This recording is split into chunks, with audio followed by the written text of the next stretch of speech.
how it's not like a normal job. And if you treat it like a normal job, you are going to fail spectacularly.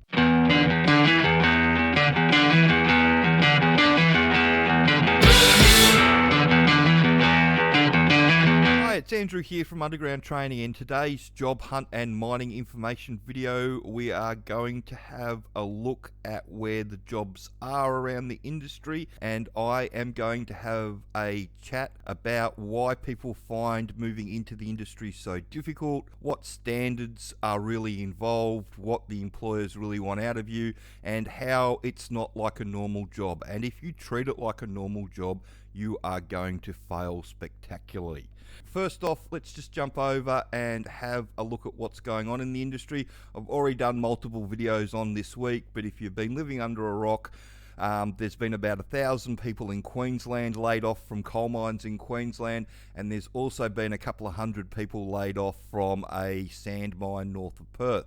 So what does that mean for the industry? It means that there is about 1,200 experienced surface workers all running around looking for jobs at the moment, and that's going to turn the industry on the surface on its head, unfortunately. So if you're trying to get into the mining industry, you seriously need to reevaluate what you're looking for in a job and where you're looking at it, because at the moment it's all about gold. And the gold price, it's another record high. It's $5,590 an ounce, or roughly thereabouts in Australian dollars.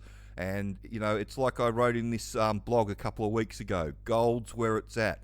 This is where you're going to find your job moving forward. It's where all the companies are having to hire new starters, and these are all the entry-level jobs: nipper, truck operator, service crew, pace crew, AGI, all those sorts of places. And there's lots of jobs around on all the gold and copper mines around the country. So this is a map with all our gold and copper mines around the country on it, and this is where you're going to find your job. Unfortunately, with iron ore and coal, lithium and nickel, all those commodities are all either going in the wrong direction, or like iron ore, all the jobs have disappeared because they've gone driverless. I just want to have a quick chat today about why people find it so difficult when they go into mines. So I did this short video not too long ago, and this is the response that I got back. So 3 days into a job that requires 4 men, but they want to put 2 on and expect you to get shit done.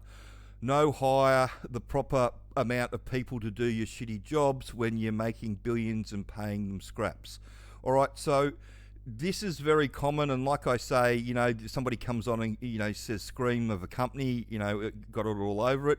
But honestly, he could be talking about any company, because this is just the way that the mining industry is wired up. And I say that it could be any service crew on any mine site in Australia at the moment. Everybody always wants more, and you know, we teach you about that in the training.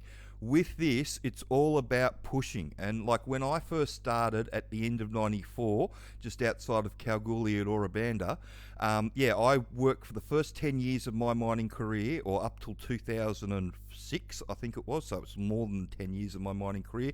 I only worked for the contracting companies, so Burncut, Barminco, Clough when they were operational, Henry Walker, Elton's, all those companies back in the day, and it was always, even Mine Pro at one stage. It was all at the pointy end of the stick with the contracting companies, which meant that for the majority of that period of time, if you didn't do any work, you didn't get paid. So we got paid 100% for what we did. So it was ingrained in everybody to keep pushing. And this is what you're going to find about these jobs. It's all push, push, push, push, push. It's never enough. They always want more. And if you don't go into the job with that understanding of that's how the job is, you're going to have a very terrible time. I just want to tell a story about when I took over a crew at one of the mines that I went to a bit later. And there's a couple of different ways that you can shift boss people. So I fell into the category where I like to shift boss as a team. So we did a lot of training on the crew.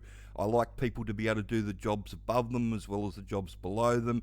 Gave me a lot of flexibility. Not everybody operates the crew like that. A lot of people operate their crew standalone. So it's up to the individual to get what's required for them to get done themselves, and they get no support. And you also get the shift bosses that, if you, and I'm going to swear through this a little bit because I can't tell these stories without swearing. So if you fuck up, then it's your job to fix it, and don't go looking for any help to fix it. But the problem with those sorts of attitudes going into a shift bossing role is that it really limits you with what you can do, and it also, while it can make you feel good about sort of punishing people for doing the wrong thing, it doesn't really help you with your figures and help you moving forward. And if you're not making your targets, then you're going to have a lot of eyes on you, and if you don't have the reputation where you're always pushing for more, then you're going to have a lot of eyes on you. So I had this situation where I took over from a shift boss, and the shift boss that I took over from, they very much had a policy of if you fucked it, you fixed it, whereas I brought a more team oriented sort of situation to the crew. And so about the second week in, I get a radio call. We fired at crib time. I don't know how this happened, and I don't really care anymore. But when they fired, for some reason, the bag wasn't deflated all the way, and when they fired, they knocked 200 metres of vent bag down. And the charge-up guy, he was wired to basically say, all right, well, I'm not going to be able to do what I'm going to do this afternoon because you're going to get me to go and hang all this vent bag up. So I'm just letting you know that I've got to do that, and I'm probably not going to get the decline now and all that sort of stuff.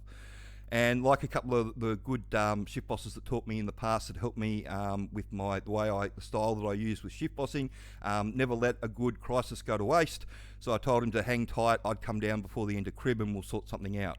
And I wanted to use that situation as a way of showing the crew that we were going to handle this a little bit differently, and we were going to operate as a team. And so I went down there to the crib room and I asked for a couple of volunteers to go and hang the vent bag up. Two of the guys off the trucks put their hands up. I said to them, okay, you've got 15 minutes to hang 200 metres of vent bag. Charge up guy, you're going to go and get the stope, and you're also going to go down the decline. And this afternoon, the guys that are hanging the vent bag, they'll go back to trucks for a little while, but before the end of I'll come and pick them up, put your trucks up on the surface. I'm taking you down the decline to help charge up, get the decline. So he's going to have help as well. And we did that. They ended up hanging the vent bag in 10 minutes instead of 15 because they were so keen. They did a couple more loads, or how many loads they did. I picked them up about 4 o'clock up the surface, ran them down the decline, and I stayed down the decline till about 4:45, 5 o'clock, just to make sure that they were actually going to get it. They got it. And it was a different way of doing it, and the crew responded differently. The charge-up guy was a different person after that. Once he realised he was going to get somebody, and if he needed some help, all he had to do was put up his hand, say he needs help, and he was going to get some. The two guys that were on trucks, they were both through service crew and onto boggers within 12 months from there, because everything's a test. It's all a test, and every time someone goes down and asks you to do something and you don't put your hand up, or you do put your hand up, it's a test going in the right direction. They're always pushing. The service crew list is always huge, and from a position of a shift boss, I always made my crew understand that the lists that were coming out were never expected to be done in that day. We were only expected to get absolutely as much as we could get done on the list, and the list always got bigger because I'd be adding to the list on the crew as I'd go around and find things that need to be done. So you need to take the right attitude into this job. If you're going to treat it like a council job, then you're just going to float along and you're not going to get anywhere. You need to be go, go, go all the time, and there's a reason that they're paying you so much money. And I know a lot of the mines around the place, some of the owner-operator mines, they're plugged into a system that's a bit different, but at gold over $5,000 an ounce, it's only a matter of time before somebody from corporate comes along and goes, hang on a minute, you guys, I've got a rep from Burncard, I've got a rep from Barminco, I've got a rep from Redpath, I've got a rep from McMahon's, all coming in saying that they can put a crew in, do it for a little bit more expensive than what we're doing it from the moment, but get 50% more out. And that's what ends up happening, and you get a new person in and your nice cruisy mining job gets turned on its head. I've seen that happen multiple times, unfortunately. You just need to be aware that when you get into this industry, you need to be ready for the push, push, push version, because whether you like it or not, that's where you're going to end up, even on these owner-operator mines that are nice and cruisy. When the price gets really high, push, push, push happens. It just is what it is. So if you're trying to get into the industry, the best thing you can do is to do the training. And I've just opened up the training to my Mining Coach account, and you just click down and open it up, and it clicks through.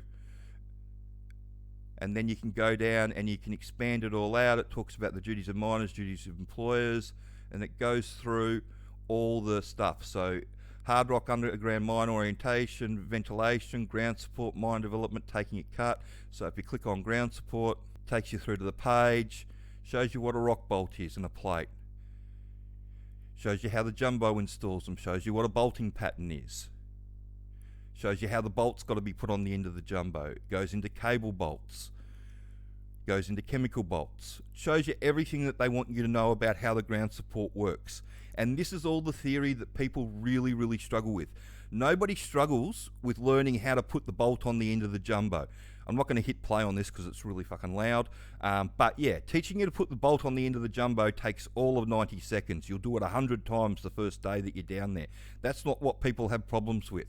The problem that everybody has is learning enough about how it all works, so I, as the shift boss, can give you a ute to drive around the mine and go and get everything you need to help the jumbo operator bolt up by yourself. Why you need somebody in there with you, the more they're ramping up the pressure and the more people that they're going through.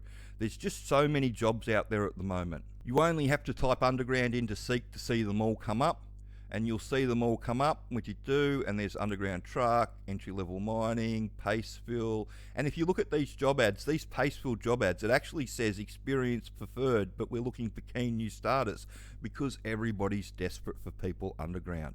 And the 1,200 surface workers that have been laid off, none of them are going to make it into any, or a very small percentage will make it to an underground job, if any, but the majority of them, they don't want to go and work underground. They want another surface job.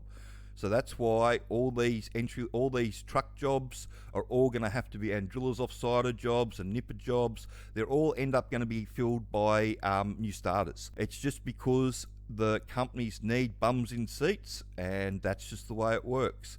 Nobody wants to hire new starters because it costs them an absolute fortune.